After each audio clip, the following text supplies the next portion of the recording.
Chart pattern हमने वहां पे देखा था। तो rising veg will look after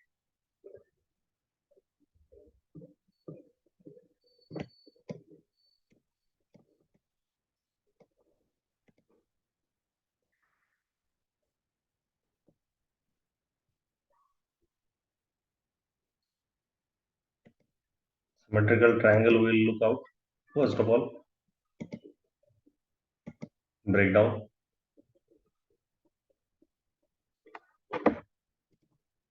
Then after rising wedge,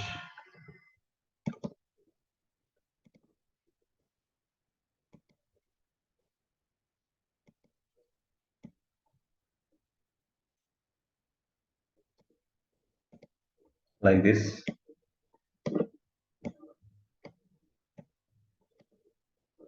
rising veg वहां पे इस तरीके से होता है। तो आप कौन सा प्लेटफॉर्म यूटिलाइज करते हो उस पर वो चीजें डिपेंड रहती है। इन बिटवीन एक बेरिश रेक्टेंगल कंसोलिडेशन भी आएगा यहाँ पे।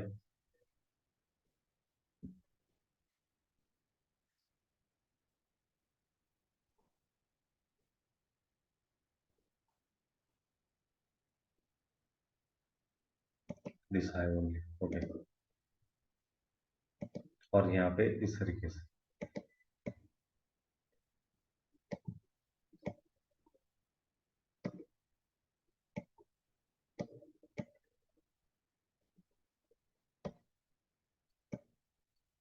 यस।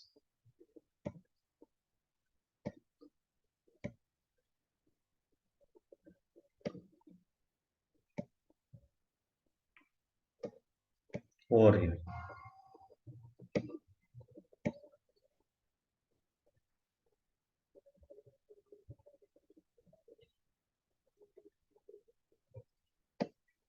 एक bearish consolidation, again bullish kind of pattern, एक रैली।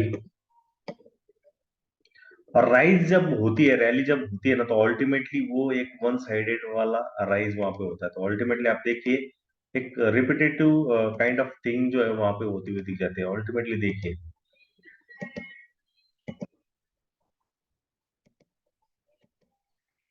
ओके। तो आपको वो चीज जो है समझना बेहद ही जरूरी होता है। और हाँ, ऑब्वियस चीजें आपके सामने यदि रहेगी, then ultimately you can look over there, you can ground it over there, और उसको आप अंडरस्टैंड जो है वहां पे कर पाओगे। तो अल्टीमेटली ये चार्ट पैटर्न्स आपके सामने वहां पे होना चाहिए। जैसे ही कोई ब्रेकआउट या ब्रेकडाउन वहां पे हो रहा है, देन अल्टीमेटली इस तरीके से कीमत आपकी हायर हाई बना रही है लोअर बैंड में, और वहां पे आरएसआई भी स्ट्रेंथ दिखा रहा है, जो कि यहाँ पे जब था वो निचले स्तर पर था। बट जब यहाँ पे एक नया लो बनता है, बट आरएसआई नीचे जाने के बजाय यदि ऊपर जा रहा है, देन अल्टीमेटली आपको पता होना चाहिए इस तरीके का सेटअप वहां पे हो रहा है। तो ये आरएसआई डाइवर्जेंस का एक एग्जाम्पल जो है वहां पे होता है। तो उस आरएसआई डाइवर्जेंस के एग्जाम्पल के भी आप पे आप जो है वहां पे ट्रेड आउट कर सकते हो। आपको पता हो जाता है कि ये रेड वाला जो है रेजिस्टेंस है, और जैसे उस रेजिस्टेंस को वो क्रॉस करेगा, वहां पे आपके लिए जो है ब्रेकआउट वाली लेवल या ब्रेकआउट वाला जोन जो है वहां पे जनरेट हो जाएगा। और उसको देखते हुए आप अच्छी तरीके से वहां पे ट्रेड आउट कर पाओगे। तो अल्टीमेटली ये निचले स्वरूप का जो इंडिकेटर है, this is the RSI indicator, where जब ये लो बना था तो आरएसआई नीचे था, बट जब ये फ्रेश न्यू लो बनता है, बट आरएसआई आपका लोअर लो नहीं बनाता है, वो इनसाइड वो जाता है, वो ओवरसोल्ड से बॉट जोन में जाता है, रेंज में जाता है, और वहां से आपको पता होना चाहिए वहां से मोमेंटम हो रहा है। तो आपके लिए इस आरएसआई सेटअप को जस्ट ड्रॉन आउट कर लीजिए, और किस तरीके से आपको ट्रेड करना है बाय लुकिंग द चार्ट वो भी यहाँ पे लिख लीजिए। और यदि किसी को कोई प्रश्न रहेगा, he can ask by unmuting himself.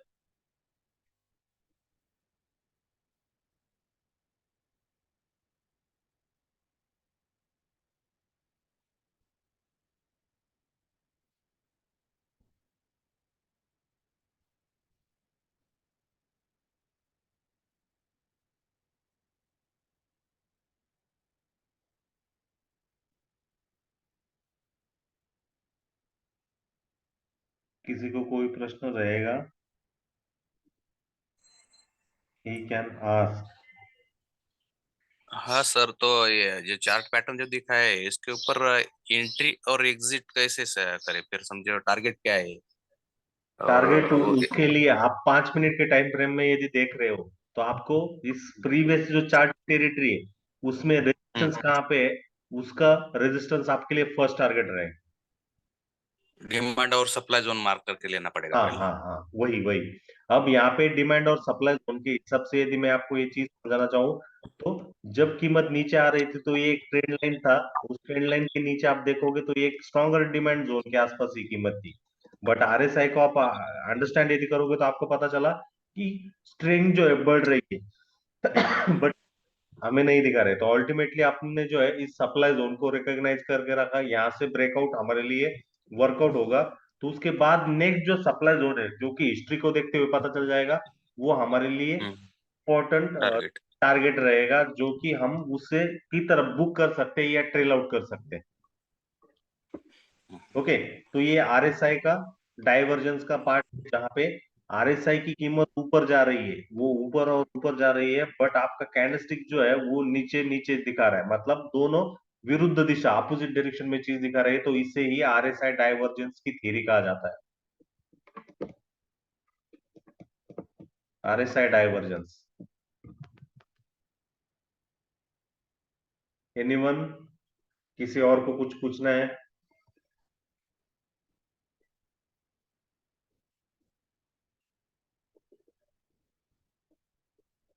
They are free to ask, कोई भी वहां पे पैसा नहीं लगेगा, आप पूछ सकते हो, कोई भी सिली क्वेश्चन हो आप पूछ सकते हो। यस, बुलिश डाइवर्जेंस,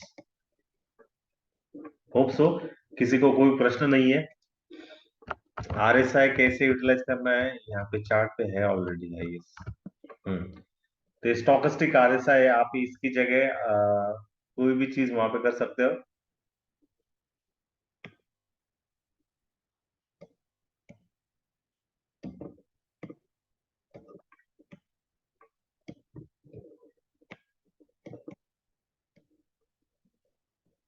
5 मिनट में मैं दिखाने की कोशिश करूंगा। अब बेस में यहाँ से रैली हो चुकी है, हिस्ट्री हो चुकी, बट लाइव मार्केट में आपको ये चीज अच्छे तरीके से समझने का इंपॉर्टेंट देखिए, इंपॉर्टेंटनेस। तो ये stochastic RSI is being similar like that RSI, but यहाँ पे आप अच्छे तरीके से देखिए, जब ये फॉल होता है तो उस फॉल में फर्स्ट लो इसके आसपास होता है, और उसको जो है वर्टिकल लाइन के आसपास से समझेगा अपना। जब ये लो होता है तो आपका आरएसआई कहाँ पे, that is near around this stochastic RSI is around 2.60। तो ये एक्चुअल बैंड है, ये जो ब्लू वाला सेक्शन है ना डॉटेड लाइन के भीतर, जो कि 20 से 80 की प्रतिशत, जनरली आपकी कीमत इस जोन के भीतर ही होनी चाहिए, जनरली वो 50% के आसपास ही होनी चाहिए। जब ये फर्स्ट लो होता है तो आपका आरएसआई लगभग 2.18 के आसपास है। जब आपका उसी जोन के आसपास ये नेक्स्ट लो होता है तो आपका आरएसआई कहाँ पे गाइस, वो आरएसआई आपका 35 के आसपास जा रहा है। तो अल्टीमेटली ये डिफरेंस जो कोई रिकॉग्नाइज कर पाता है, जो कोई प्रिडिक्ट कर पाता है, जिसका उस पर वॉच रहता है, उससे पता चल जाता है कि मार्केट जो है स्ट्रेंथ मोड पर है, और उस स्ट्रेंथ मोड को वो अच्छे तरीके से पकड़ सकता है। तो अल्टीमेटली आप देखिए, कीमत उसके बाद उस जोन के आसपास आई नहीं, उसने पकड़ी, और उसके बाद में वो एक स्ट्रॉन्गर रैली करते हुए आपको दिखी, आरएसआई के काउंटर में भी और प्राइस के काउंटर में भी। तो इस तरीके से आप इस डाइवर्जेंस को जो है ट्रैक ऑन कर सकते हो।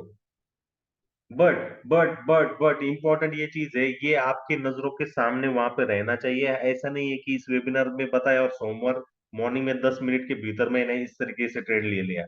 उससे पहले पता होना चाहिए कि मार्केट का ओवरऑल हायर टाइम फ्रेम में ट्रेंड डाउन चल रहा है, क्या वो ओवरसोल्ड में एंट्री हो चुकी है, तो वो चीजें आपके सामने पता होनी चाहिए, तब जाके ये चीजें आपको आरएसआई डाइवर्जेंस का कॉन्सेप्ट जो है पता चल जाएगा। और उसके लिए जैसे मैं ऑलरेडी बता के रखता हूँ कि आप जितना प्रैक्टिस आउट करोगे, जितना प्राइस स्ट्रक्चर को समझोगे, तब जाके ये चीजें रहेगी। Is that clear guys?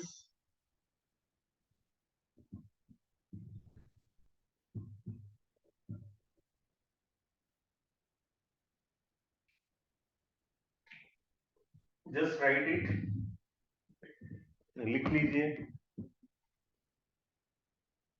लिख लीजिए गाइस, राइट डाउन कर लीजिए, स्क्रीनशॉट कर लीजिए।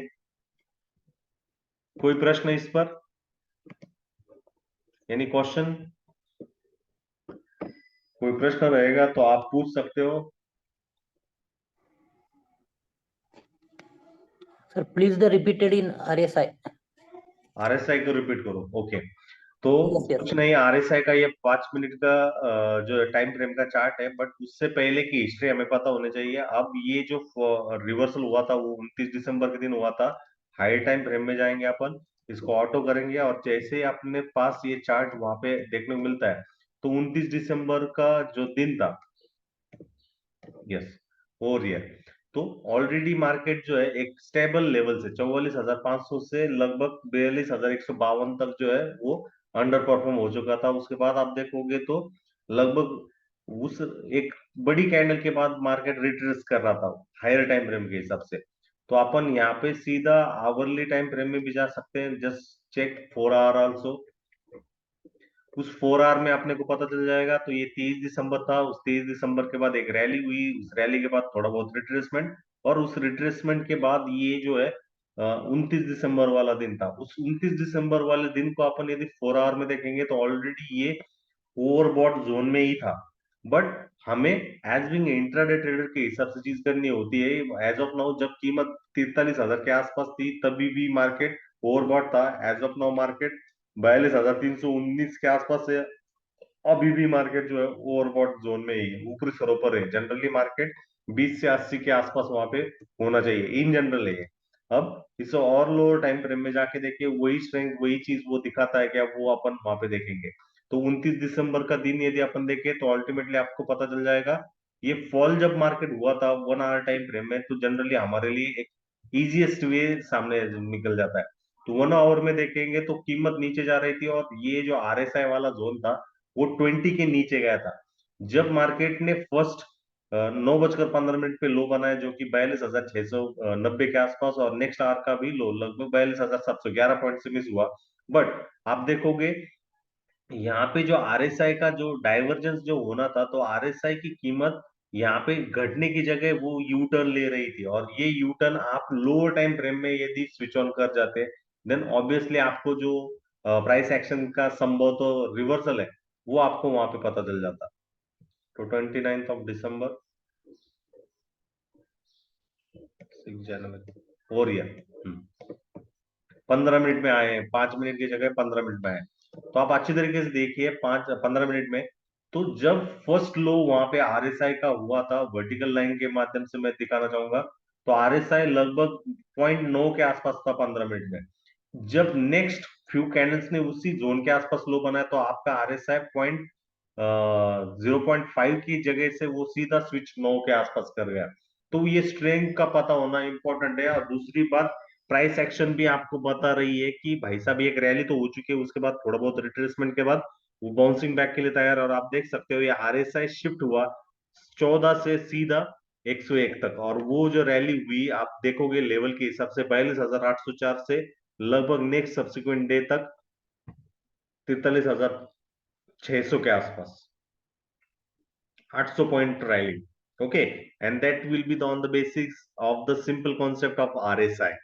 ये भले ही स्टॉकेस्टिक आरएसआई, सिंपल आरएसआई भी आप यूटिलाइज कर सकते हैं। सिर्फ और सिर्फ इंडिकेटर्स में जाइए और वहां पे आरएसआई क्लिक करिए। ओके, रिलेटिव स्ट्रेंथ इंडेक्स करोगे तो आपके सामने इस तरीके से आरएसआई वहां पे आ जाएगा। उसको भी आप यूटिलाइज कर सकते हो, वही चीज वो दिखाएगा। Just look over here, same 26 जब नेक्स्ट लो होता है तो वो सीधा ऊपर होता है। ओके, स्टॉकेस्टिक आरएसआई और आरएसआई सेम है। क्या आपको ये चीज समझ में आई रिपीट करने के बाद? Yes sir. बाकी लोग पता चली, बाकी सभी लोग पता चली कि या नहीं चली? Yes sir. Okay, yes sir. तो इम्पोर्टेंट है और इंट्राडे में आप यूटिलाइज कर सकते हो। बट उससे पहले आपको ये एक चीज पता होनी चाहिए कि हायर टाइम फ्रेम में ट्रेंड क्या है, उसमें इंपॉर्टेंट सपोर्ट और डिमांड जोन कहाँ पे, उसको देखते हुए ही जो है आप वहां पे आगे बढ़ सकते हो। और एक बेसिक सेटअप्स इसी तरीके से आपके सामने आ जाते हैं। बट रिटेल ट्रेडर या जो बंदा नया मार्केट में आया, उससे गलती क्या होती है, वो गलती ये कर जाता है कि ये सेटअप मैंने आज सीखा तो अल्टीमेटली मैं कल से इसी के पीछे लगूंगा। हरगिज नहीं, आपको मार्केट का स्ट्रक्चर समझना होता है, सप्लाई और डिमांड लाइन को रिकॉग्नाइज, जोन को रिकॉग्नाइज करना होता है, ट्रेंड लाइन ड्रॉ करनी होती है, अल्टीमेटली बेरिश कैंडलस्टिक या बुलिश कैंडलस्टिक को प्लॉट करना होता है, और उसके बाद में नेक्स्ट स्टेप ये होती है। और उस नेक्स्ट स्टेप्स में आपको उस स्ट्रेंथ को जो है पनपना होता है, उसके बाद जाके आपका एक ही सिंगल ट्रेड बनेगा। जनरली लोग क्या कर जाते हैं, एन नंबर ऑफ 10 ट्रेड किए, 20 ट्रेड किए, 25 ट्रेड किए, हर एक मूव के साथ ट्रेड मत करिए, एक ही ट्रेड करिए, बट वो सॉलिड करिए। अल्टीमेटली वो आपको जो है लाइफ लॉन्ग के लिए जो है एक अच्छा खासा चीज वहां पे बनाएगा। And then there will be higher possibility of getting more and more such kind of things over there else. ये सिर्फ और सिर्फ एक स्ट्रेटजी रहेगी, एक होली ग्रिल सिस्टम रहेगी, जिसको आप उस टाइम पे मैंने यूटिलाइज किया और ये नीचे जा रहा है तो मैंने एग्जिट किया। हरगिज नहीं, वो चीज नहीं करनी है, गलती वो नहीं करनी है। नेक्स्ट इज, तो बेरिश डाइवर्जेंस कैसे होता है? बेरिश डाइवर्जेंस जो है इस तरीके से होता है, कीमत आपकी हायर हाइज बना रहती हुई होती है, बट आरएसआई जो है वो लोअर हाइज बनाता रहता है, और इसे एक बेरिश डाइवर्जेंस कहा जाता है। और ये सारा खेल जो है भालू के पक्ष में होता है, इसीलिए इसे बेरिश डाइवर्जेंस कहा जाता है। सिंपल सी बात है। और ये चार्ट्स पे आप भी नेकेड चार्ट्स पे रिकॉग्नाइज कर सकते हो कि ये जो डाइवर्जेंस जो क्रिएट हो रहा है, वो अल्टीमेटली आप भी अच्छी तरीके से रिकॉग्नाइज वहां पे कर सकते हो। Let me remove this.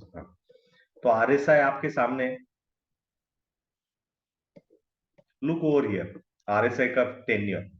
RSI यदि अपन यहाँ पे देखें, तो अल्टीमेटली ये एक कीमत थी जो कि लोअर हाइज था और हायर हाइज था, और उसके बाद में ये हायर हाइज था, इन बिटवीन थोड़ी बहुत चीजें थी।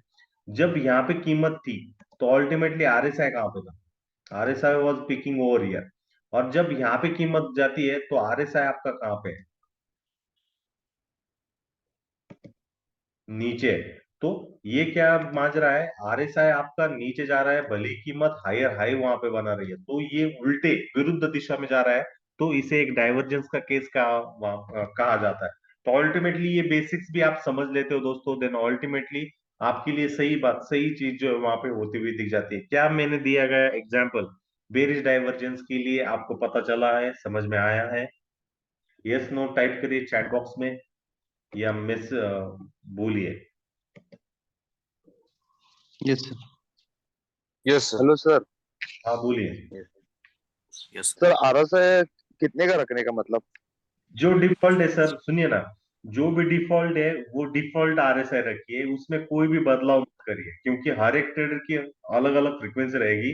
बट मेजोरिटी ऑफ जो लोग यूज कर रहे होंगे वो डिफॉल्ट ही करेंगे ना। जो भी, जिसने भी इन्वेंट किया है, जिसने भी इसको बनाया है, उसने कुछ तो ऑप्टिमल पैरामीटर्स यूटिलाइज किए होंगे ना।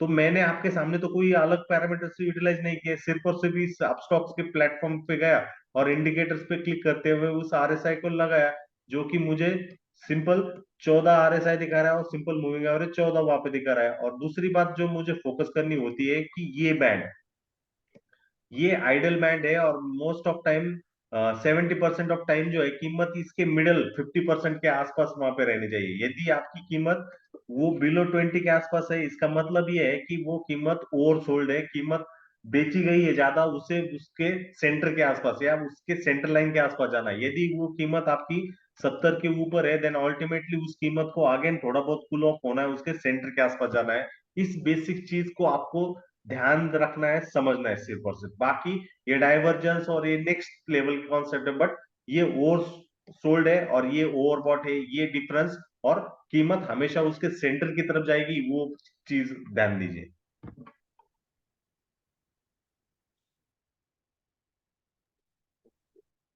कोई और प्रश्न, कोई और क्वेश्चन?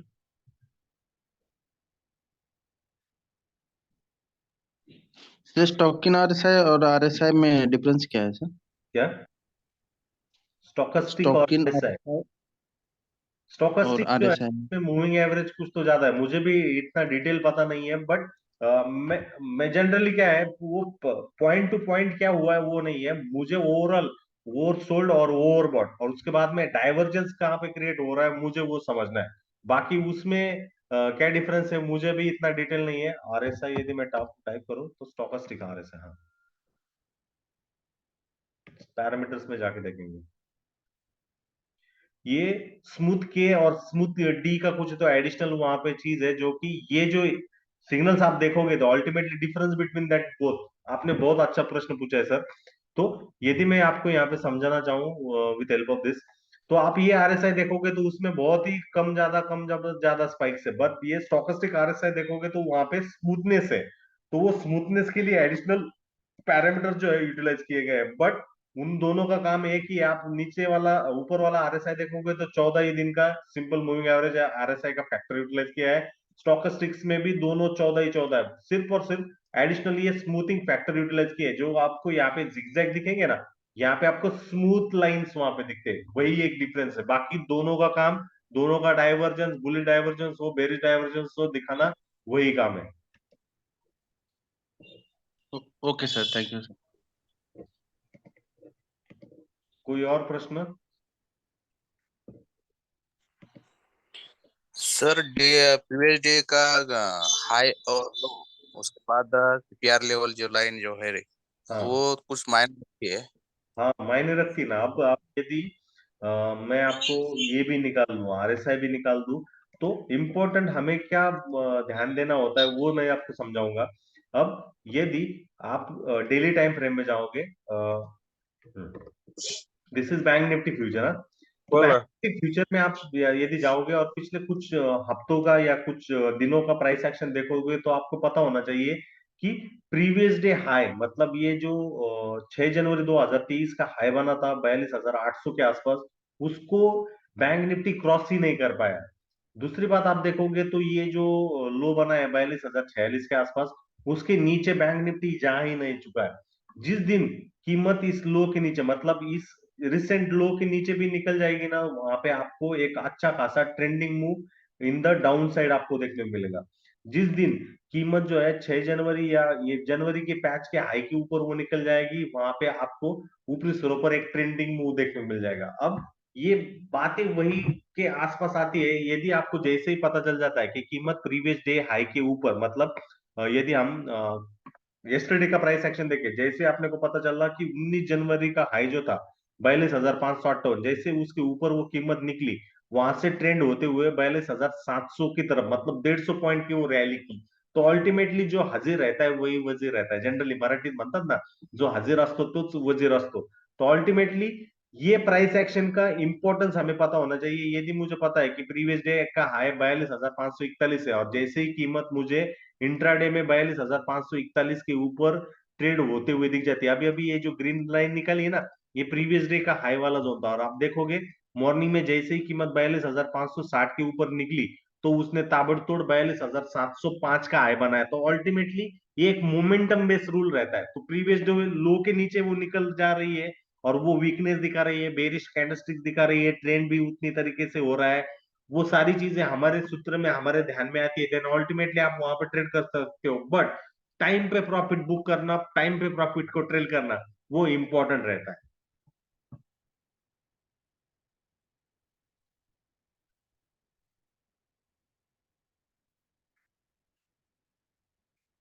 क्या समझ में आई बात? Yes no? Yes sir, yes. और दूसरी सर। बात ये सीपीआर लेवल जो रहते हैं, सीपीआर जो डेली सीपीआर है, सर वीकली है, सर मैं एक, तो वो लेवल कुछ मायने रखती है रेजिस्टेंस का, सपोर्ट हाँ का। हाँ, मैं एक बात सिंपल बता दूं, मैंने सीपीआर आज तक, आपको हैरानी होगी कि मैंने आज तक हम्म। कभी सीपीआर यूटिलाइज नहीं किया है, मुझे करना ही नहीं है। उससे पहले मेरे पास बहुत सारा डेटा है, इसी डेटा को मैं अच्छे तरीके से रेगुलेट करूं, अच्छी तरीके से समझ लूं, then why is being need to use CPR. आप यूट्यूब पे एक बंदे का, अलग अलग लोगों का वीडियो देखते होगे, प्रॉफिट गया, उसने वो लॉस किया, वो उसका निजी मामला है।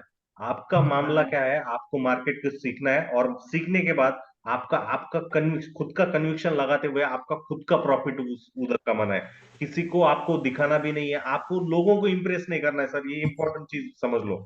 लोग क्या कर जाते हैं कि मैंने 10 करोड़ का प्रॉफिट कमाया, मैंने 1 लाख का प्रॉफिट कमाया, मैंने 10 करोड़ एक साल, वो लोगों को वो दिखाते हैं और वो इंप्रेस करते हैं।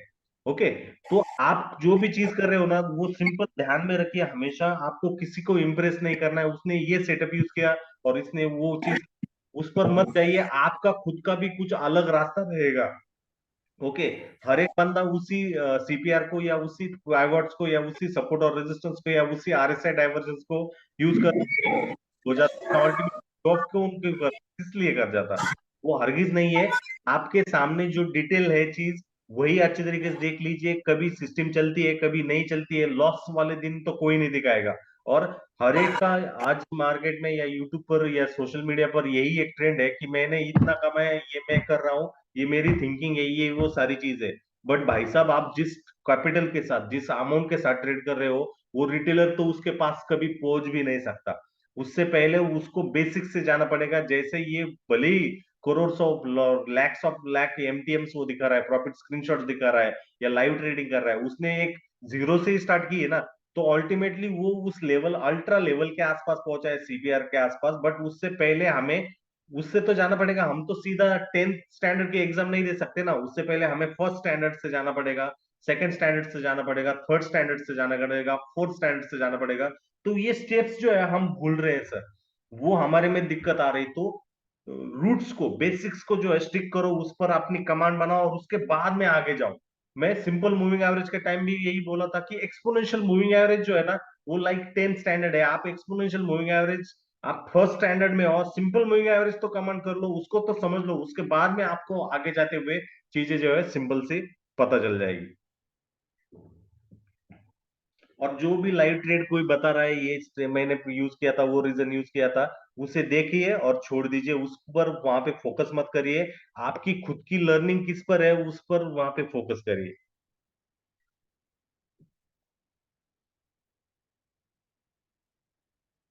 Is it okay sir? Okay sir, thank you. तो ये आरएसआई का भी एक इंपॉर्टेंस है, बेरिज डाइवर्जेंस।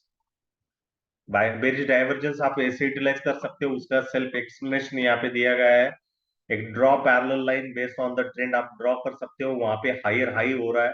उसके साथ आपको आरएसआई का स्ट्रेंथ जो है वो आप रिकॉग्नाइज कर सकते हो। जब आरएसआई ने पहला रिजेक्शन दिया था शूटिंग स्टार के साथ, उसका टॉप है। और जब ये रिजेक्शन सेकेंड टाइम उसी सप्लाई जोन के आसपास, हॉरिजॉन्टल सप्लाई जोन के आसपास वो बनाता है, तो आरएसआई आपका गिर चुका होता है, तो आप वहां पे ट्रेड जो है सेल कर सकते हो। तो इस डाइवर्जेंस को आपको स्पॉट करना होता है और आप वहां पे सेल कर सकते हो। सेल करने के बाद वहां पे वॉलेटिलिटी वाला ड्रामा इस तरीके से होता है, जो बंदा इस वॉलेटिलिटी को सिक्योर कर सकता है, ढकेल सकता है, वही उस मार्केट को अच्छे तरीके से ट्रेड आउट कर सकता है।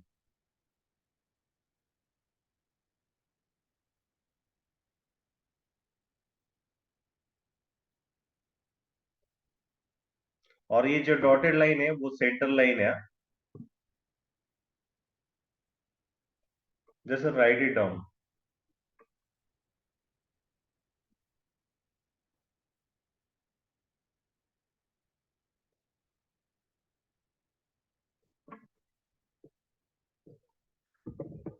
Just take the screenshot guys, 1 minute.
Hope so आपने लिखा होगा, इस पर कोई प्रश्न नहीं है आई गेस, मैंने ऑलरेडी क्वेरीज दी है।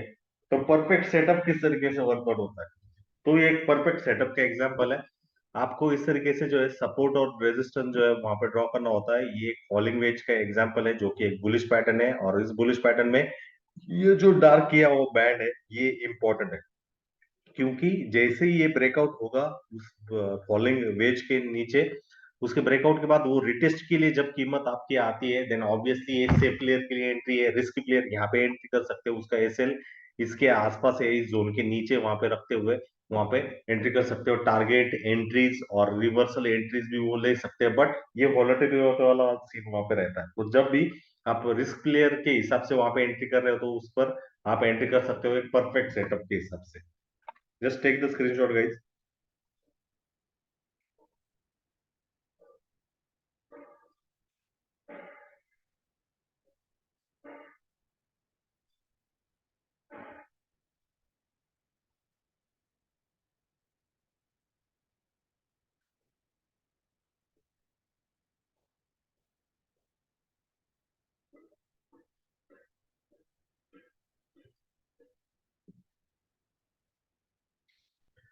गाइस ये सिंपल सी बात है, सिंपल से एनालिसिस आपके सामने रखने हुए होती है, ना कि बड़े बड़े जगह पे वापस जाना आता है। Double bottom kind of pattern जो है इस तरीके से आप यूटिलाइज कर सकते हो, जो कि एक लेवल के आसपास है। डबल बॉटम जैसे आपको फॉर्म होता है, फर्स्ट बॉटम सेकंड बॉटम, एक प्रीवियस फॉल जहां से हुआ था उसी जोन के आसपास यदि वो चीज हो रही, देन ऑब्वियसली वो जैसे ही इस लोअर हाई को ब्रेकआउट कर जाएगा, आप वहां से एंट्री कर सकते हो, और वहां से आपकी सेफेस्ट जर्नी जो है वहां पे हो सकती है।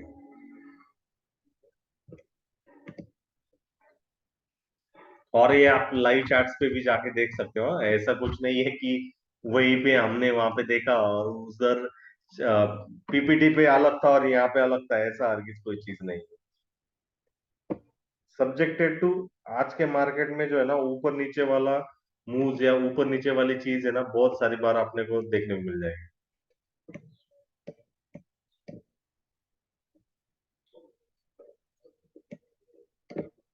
Just like this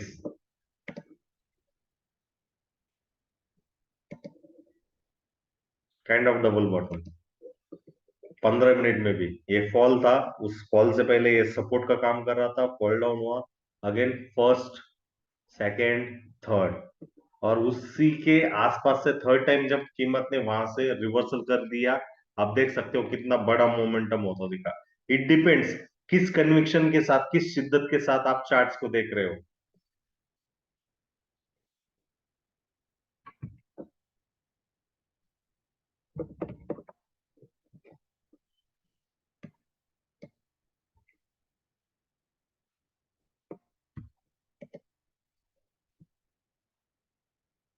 okay, so breakout of the previous high, जैसे ब्रेकआउट एंट्री,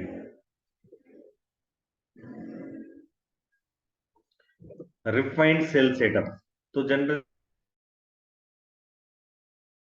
सॉरी, जनरली लोगों से जो गलती होती है उस गलती को हमें दोहराना नहीं होता है। तो अल्टीमेटली दोस्तों, जस्ट लुक ओवर हियर। तो 4 मिनट टाइम फ्रेम में अपने को पता चलता है कि कीमत जो है एक सप्लाई जोन के आसपास है, और 30 मिनट में जाके हम यदि स्विच ऑन कर जाए, तो 30 मिनट में भी अपने को पता चल जाता है कि उसी सप्लाई जोन के आसपास कीमत है, then obviously we can sell over here. और यही लाइन चार्ट्स में यहाँ पे दिखाया है, और कैंडलस्टिक्स में भी वही चीज अपने को देखने को मिल रही है। तो अल्टीमेटली ये चीज हमारे पास होती है, देन ऑब्वियस चीजें जो है हमारे लिए वहां पे वर्कआउट होती है, और उसको देखते हुए ही हम ट्रेड आउट कर सकते हैं। Just take the screenshot.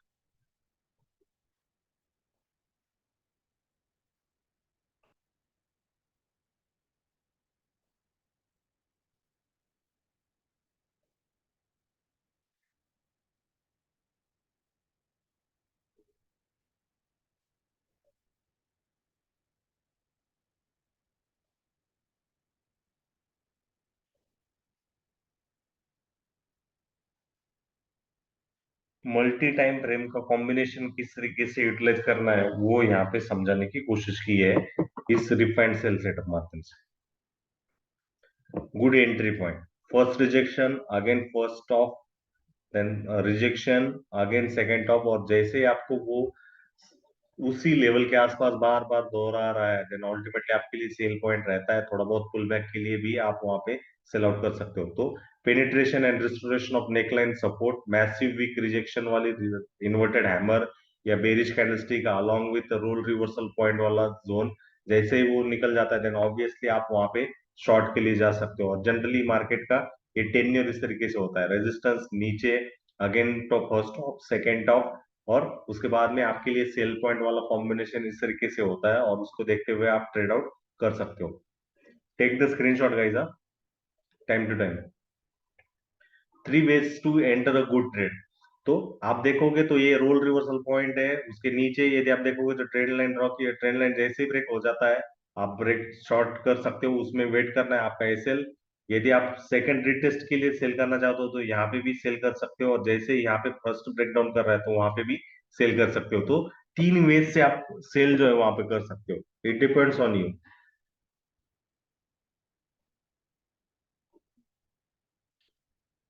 Moving average का ये रोड मैप है,